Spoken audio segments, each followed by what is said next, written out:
NBA training camp is officially underway, which means that the offseason is over and the players and coaches are back to work. With training camp arriving, we get our first official looks at every team's new look for the new year, and with this information comes a few questions that every team needs to answer. No matter how strong of an offseason a team has had, you can never build a perfect team, and every squad has its own set of weaknesses, some just have fewer than others, and this brings us to the topic of today's video. This will be a two-part video broken up by conference, but in the next two videos we'll be going through every team in the NBA, and we'll be discussing their biggest issue going into the new season, with today's video focusing on the teams in the Eastern Conference, and next video we'll go through the teams in the Western Conference.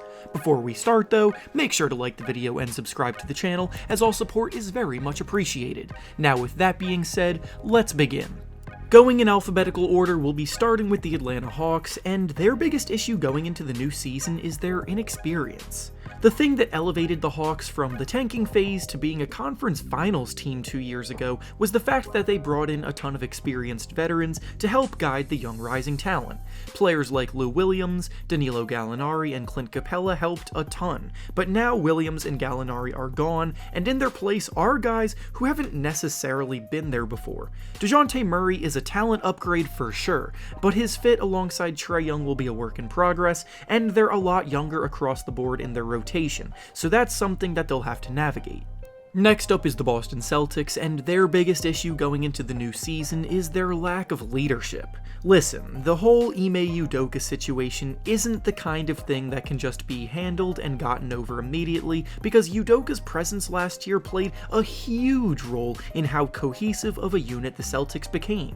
The players loved him, he had a mutual respect for everybody in the locker room, and now he's gone, with an interim head coach that doesn't even have any first-seat assistant head coaching experience, let alone head coaching experience at the NBA level.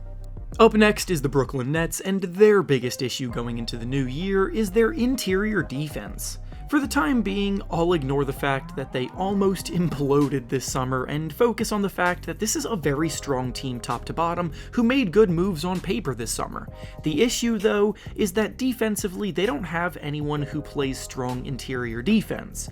Ben Simmons and Royce O'Neal are good pickups to help defend the perimeter, but Kevin Durant's defensive abilities are starting to fade, and Nicholas Claxton has only ever flashed potential in bunches, as he is still a very raw young talent.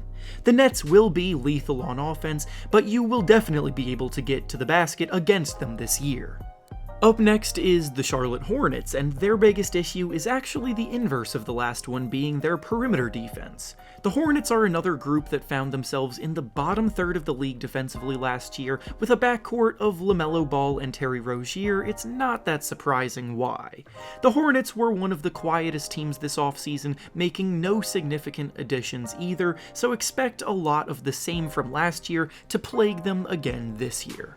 Next up is the Chicago Bulls, and their biggest issue going into next season is their point guard spot. Lonzo Ball was brought in to address this a year ago, but he missed over half the season last year due to injuries, which has been a recurring theme throughout his career, and unfortunately, now he's set to miss at least another month because of a knee issue.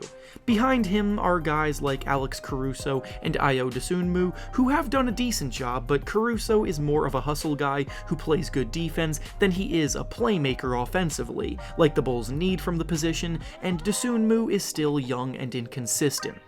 Next up is the Cleveland Cavaliers, and their biggest issue going into the new year is also their perimeter defense. One of the issues that led to the downfall of the Utah Jazz as we knew it over the last few years was their struggle to defend the perimeter. Donovan Mitchell and an older Mike Conley were liabilities in that regard, and Rudy Gobert had way bigger of a load to make up for than he should have because of it. Now that Mitchell's in Cleveland, they're expected to be, and likely will be, a very good team, but the backcourt of Garland and Mitchell has a lot of the same problems as the backcourt of Conley and Mitchell. Up next is the Detroit Pistons, and their biggest issue right now is that they have too crowded of a front court. The Pistons have a pretty big group of young talent that the fans should be excited about, but it's going to be tough to find playing time for all of them. Isaiah Stewart has been emerging over the last year, they traded for Marvin Bagley last season, they drafted Jalen Duren this year, and SEATGEEK CODE has been fantastic for them, but they also just traded for Bojan Bogdanovic and brought in Nerlens Noel in the offseason, so there are a lot of mouths to feed here. Next up is the Indiana Pacers, and their biggest issue going into the new season is that they're too good to fully tank right now. When teams shift into a rebuild, they typically swap out their best players for future assets, but right now the Pacers still have guys like Buddy Hield and Miles Turner in their lineup who can help them win a decent amount of games, and that would result in their upcoming draft pick worsening. Next up is the Miami Heat, and their biggest issue going into the new season is their lack of shot creation. This was a glaring issue last year for them, and as has been the case with a few teams that we've already discussed, the Heat were pretty quiet this summer and didn't really address it. In the playoffs, way too much of the creation load was on Jimmy Butler's shoulders, and in the regular season, Tyler Hero did a solid job contributing in this regard, but he completely disappeared in the postseason. Up next is the Milwaukee Bucks, and their biggest issue going into the new season is wing depth. When Chris Middleton went down last year, this was an issue that got exposed a bit, and even though Middleton will be back this year, they didn't really address this area in the offseason. Grayson Allen, Pat Connaughton, and Wesley Matthews are all fine, but they're also very limited players, and the other options are pretty uninspiring. Next up is the New York Knicks, and their biggest issue going into the new year is that they have too many ball handlers. What I mean by this is that each of their three best players in Jalen Brunson, Julius Randle, and RJ Barrett tend to play a somewhat ball-dominant style, Randle especially, and the fit between all of them could be a bit awkward. When the team brought in Brunson, I thought they would look to move Randle, but that never happened, so it'll be interesting to see how they adapt to their new roles. Next up is the Orlando Magic, and their biggest issue right now is their lack of wing talent. Franz Wagner had a tremendous rookie season for them, but after that, their wing depth leaves a lot to be desired. They have a ton of point guards and a ton of big men on the team, but Terrence Ross is approaching washed status, and RJ Hampton still hasn't shown enough flashes to be able to say that he's a quality player yet. Up next is the Philadelphia 76ers, and their biggest issue going into the new year is their coaching. Doc Rivers has been skating by on that 2008 championship ring, shielding him, but over the last decade, his coaching has been questionable in big moments. How he handled the Clippers' rotation in the bubble resulted in him being fired, he barely used Tyrese Maxey at all when he was a rookie, and last year he insisted on playing DeAndre Jordan in the playoffs when he clearly had nothing left to give. The Sixers have their strongest team in years right now, so it's on Doc to not mess things up.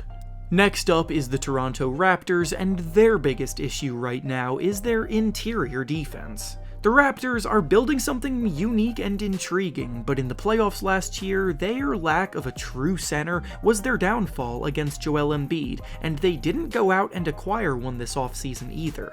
The East still has dominant bigs like Embiid and Giannis Antetokounmpo that they'll have to deal with, and I'm not sure if they're equipped to right now. And finally, the last team in the Eastern Conference is the Washington Wizards, and their biggest issue going into the new year is their perimeter defense as well. The Wizards were ranked 25th defensively last season, and after trading away their best perimeter defender in Kentavious Caldwell-Pope in exchange for more scoring threats that don't necessarily play great defense, they may have gotten even weaker in this regard. The Wizards remind me of the Sacramento Kings in that they'll be able to score a ton of points, but probably won't be getting that many stops. And with that being said, that's all I have for you today. Make sure to like the video, subscribe to the channel, and comment down below what you think the biggest issue with these teams is right now. Thanks for watching, and I'll see you all next time.